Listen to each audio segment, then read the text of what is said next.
Face wash उठाओगे chemicals है, shampoo उठाओगे chemicals है, conditioner उठाओगे chemicals है। ऐसे तो आप कोई भी चीज यूज नहीं कर सकते।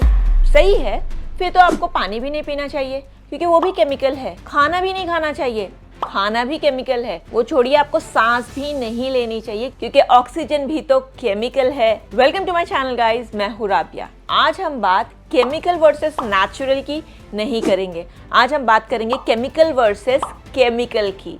आज मैं आपकी दोस्ती करवाने वाली हूँ केमिकल से। डरना नहीं है, इसलिए वीडियो को एंड तक देखना, ध्यान से देखना। किसी भी प्रोडक्ट को, चीजों को देखने का आपका पूरा नजरिया ही बदल जाएगा। कोई भी चीज को यूज करना है या नहीं करना है, इसके लिए आपको किसी की भी बातों में आने की जरूरत नहीं पड़ेगी। आप खुद ही इंटेलिजेंटली चूज कर सकते हो। सबसे पहले जो वर्ड है केमिकल, इसको समझो कि ये क्या होता है। कोई भी चीज का एटॉमिक या मॉलिक्यूलर कॉम्पोजिशन अगर आप डिफाइन कर सकते हो, वो एक केमिकल है। और ये सॉलिड, लिक्विड या गैसियस कोई भी फॉर्म में हो सकते हैं। केमिस्ट्री की क्लास नहीं चल रही है, एग्जाम्पल के हिसाब से आपको बताती हूँ। पानी, वाटर, H2O केमिकल है। ऑक्सीजन O2 केमिकल है। कार्बन डाइऑक्साइड जो आप बाहर फेंक रहे हो CO2 वो भी केमिकल है। जो आप खाना खा रहे हो, सुक्रोज, कार्ब्स, प्रोटीन, फैट जो भी है, सब केमिकल है। ये खाने के बाद जो डाइजेशन हो रहा है वो भी एक केमिकल प्रोसेस है। उसमें जो एसिड्स इन्वॉल्व हो रहे हैं वो सारे केमिकल्स हैं। टेक्निकली जो भी आपके फिजिकल वर्ल्ड में मौजूद है, चाहे वो हवा हो, चाहे वो पानी हो, चाहे वो आपका खाना हो, आपके कपड़े हो या प्लास्टिक ही क्यों ना हो, ये सब केमिकल है। इतना बड़ा जो सूरज का गोला आप देख रहे हो, उसमें क्या है? केमिकल है। हाइड्रोजन है, हीलियम है। ये दोनों आपस में बहुत तेजी से टकराते हैं और इससे पैदा होती है हीट और लाइट। ये हीट और लाइट कौन यूज करता है? प्लांट यूज करते हैं। किसके लिए? फोटोसिंथेसिस प्रोसेस के लिए। ये क्या करते हैं? कार्बन डाइऑक्साइड केमिकल है। पानी को लेते हैं, केमिकल है। दोनों को मिला के बनाते हैं ग्लूकोज, केमिकल है। और ऑक्सीजन जो अगेन एक केमिकल है। और ये ऑक्सीजन कौन यूज करता है? हम। ऑक्सीजन को हम इनहेल करते हैं। हमारी बॉडी में प्रेजेंट ग्लूकोज जो अगेन एक केमिकल है, ऑक्सीजन के साथ में कंबाइन करता है और क्या निकालता है? कार्बन डाइऑक्साइड जो अगेन केमिकल है, और निकालता है H2O जो अगेन एक केमिकल है। ये प्रोसेस को हम कहते हैं रेस्पिरेशन। तो अगर ये सारे केमिकल प्रोसेसेस ना हो तो आप जिंदा ही नहीं रह सकते। तो केमिकल्स इतने ज़रूरी है हमारे लिए, हमारे लाइफ प्रोसेसेस के लिए। तो सिर्फ केमिकल्स वर्ड सुन के ये परसेप्शन अपना हटा दो कि केमिकल्स बुरे होते हैं। ये आज मैं आपको बताना चाहती हूँ। तो एक्चुअली में प्रॉब्लम कहाँ है? प्रॉब्लम है हमने केमिकल्स तो वर्ड यूज़ कर लिया, उसके पीछे एक चीज़ लगाना भूल गए। वो था हार्मफुल केमिकल्स।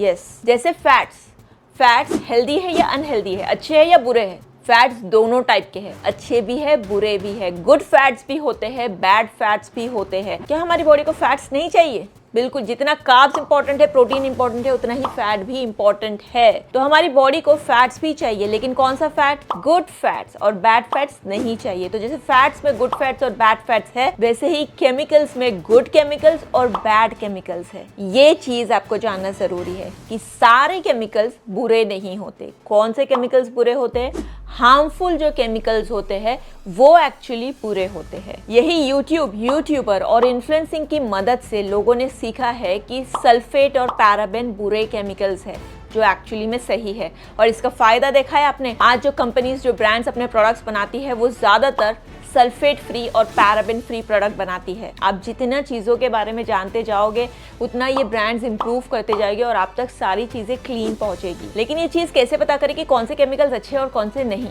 इसके लिए आपको चैनल को सब्सक्राइब करना चाहिए, क्योंकि ऐसी बहुत सारी चीज़ें मैं आपके साथ में शेयर करते रहती हूँ और आपको रियल ब्यूटी का ज्ञान देते रहती हूँ। लेकिन एक्चुअली में इसका जवाब क्या है कि कौन से केमिकल्स अच्छे हैं और कौन से नहीं, ये कैसे पता करें? कुछ पॉपुलर ऐसे इंग्रेडिएंट्स तो आपको पता होंगे, जैसे salicylic acid, glycolic acid, lactic acid, hyaluronic acid, ये एसिड वो एसिड बहुत हो गए। रेटिनॉइड्स, पेप्टाइड्स, सेरामाइड्स, ये भी बहुत हो गए। विटामिन में विटामिन C, विटामिन B3 जिसको हम नियासिनामाइड कहते हैं, ये सारी चीज़ें तो आपको पता होगी। ये सारे केमिकल्स हैं, ठीक है। लेकिन क्या ये हमारी स्किन के लिए अच्छे हैं? डेफिनेटली अच्छे हैं, बहुत अच्छे हैं। लेकिन ये तो बहुत पॉपुलर इंग्रेडिएंट्स है, इसके बारे में आपको पता होगा, तो आप ये देख के तो समझ जाओगे कि ये बहुत अच्छी चीज़ है। इसको फ्रंट लेवल पे ही बताया जाता है कि हाँ, with niacinamide, with retinoids, with peptides, with ceramides, with salicylic acid, with glycolic acid, with lactic acid, ये सारे तो फ्रंट लेवल पे होते ही है। लेकिन बैक लेवल पे होगा अगर फॉर एग्जाम्पल स्टेराइल अल्कोहल, तो आप क्या करोगे? आप इसको समझोगे कि इसमें हार्श केमिकल मिलाया गया है, क्योंकि ये अल्कोहल है, ये हमारी स्किन को ड्राई कर सकता है। लेकिन नहीं, ये एक सैचुरेटेड फैटी अल्कोहल है जो जब हम प्रोडक्ट में मिलाते हैं तो वो इमल्शन, थिकनर या स्टेबलाइजर या फिर गुड टेक्सचर देने का काम करता है और हमारी स्किन को ये कंडीशनिंग देने का काम करता है और हमारी स्किन में वो स्मूथ फील देने का काम करता है। क्या ये सेफ है? बिल्कुल सेफ है, क्योंकि ये नेचुरली डिराइव किया जाता है स्टेरिक एसिड से, जो कहाँ से डिराइव होता है? ये एनिमल फैट्स या वेजिटेबल ऑयल्स जैसे कि कोको बटर, शिया बटर, उसमें से ये स्टेरिक एसिड डिराइव करते हैं, जिससे बनता है स्टेराइल अल्कोहल और फिर ये हमारी क्रीम्स और कंडीशनर में डाला जाता है। क्या ये सेफ है? बिल्कुल सेफ है, नॉन इरिटेटिंग है। इनफैक्ट हमारी स्किन को ये बहुत अच्छे से मॉइस्चराइज करता है और हाइड्रेट करता है। अगर ये चीज ना हो, मैं आपको डायरेक्टली बोलूं कि शिया बटर लेके अपने चेहरे पे अप्लाई करो, ये सबको सूट नहीं करेगा, लेकिन अगर उसमें से डिराइव करके मैं स्टेरिक एसिड से स्टेराइल अल्कोहल बना के डिराइव करके क्रीम बना के मैं आपको दूं तो आपके लिए लगाने में भी आसानी होगी और आपकी स्किन को वो सूट भी करेगा। ये चीज का फर्क आपको समझ में आना चाहिए। और ऐसे ही आपको एक केमिकल का नाम बताओ जो बहुत ज्यादा बदनाम है जबकि वो इतना फायदेमंद है। गेस करो। प्रिजर्वेटिव्स। इसमें प्रिजर्वेटिव्स है। अरे प्रिजर्वेटिव्स बहुत जरूरी होते हैं। प्रिजर्वेटिव्स का नाम इतना बदनाम हो चुका है, प्रिजर्वेटिव्स बोल के मतलब कोई भी चीज़ों को इतना बुरा बना देते हैं। अगर प्रिजर्वेटिव ना हो तो जो महंगी आपकी क्रीम्स, लोशन, सोल्यूशंस, जो भी इतने सारी चीज़ें जिसको आप 2 साल 3 साल यूज़ करते हो ना, उसको आप 1 या 2 दिन भी नहीं यूज़ कर पाओगे अगर ये प्रिजर्वेटिव्स ना हो। समझना ये ज़रूरी है, क्या ये प्रिजर्वेटिव जो यूज़ किया है ये सेफ है या हार्मफुल है, ये समझो। प्रिजर्वेटिव यूज किया इसलिए इसको दूर रखना है नहीं। जैसे कि पैराबेन प्रिजर्वेटिव तो था लेकिन हार्मफुल था, इसीलिए वो चीज नहीं यूज करनी चाहिए। लेकिन इसकी जगह पे सेफ कौन सा है ये आपको पता है?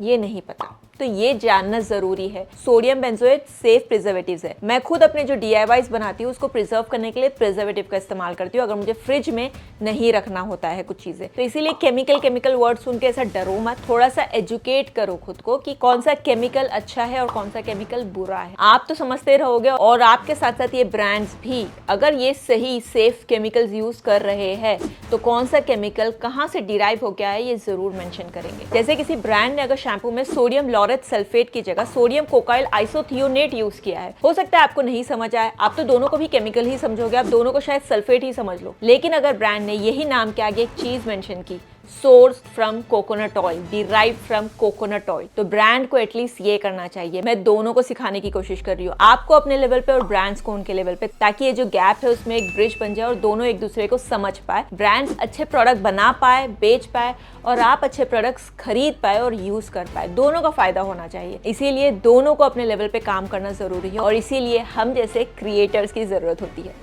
उम्मीद करती हूँ ये वीडियो आपको पसंद आया, इसलिए वीडियो को लाइक करें, चैनल को सब्सक्राइब करें, नोटिफिकेशन बेल को टिक करें और ये केमिकल्स और नेचुरल से रिलेटेड कुछ भी आप जानना चाहते हो तो नीचे कमेंट करके जरूर बताएं, मैं उस पर भी वीडियोस बनाने की जरूर कोशिश करूंगी। सो बस गाइस, आज के लिए इतना ही, मिलती हूँ मैं आपको मेरी अगली वीडियो में, तब तक के लिए take care, love you, bye bye.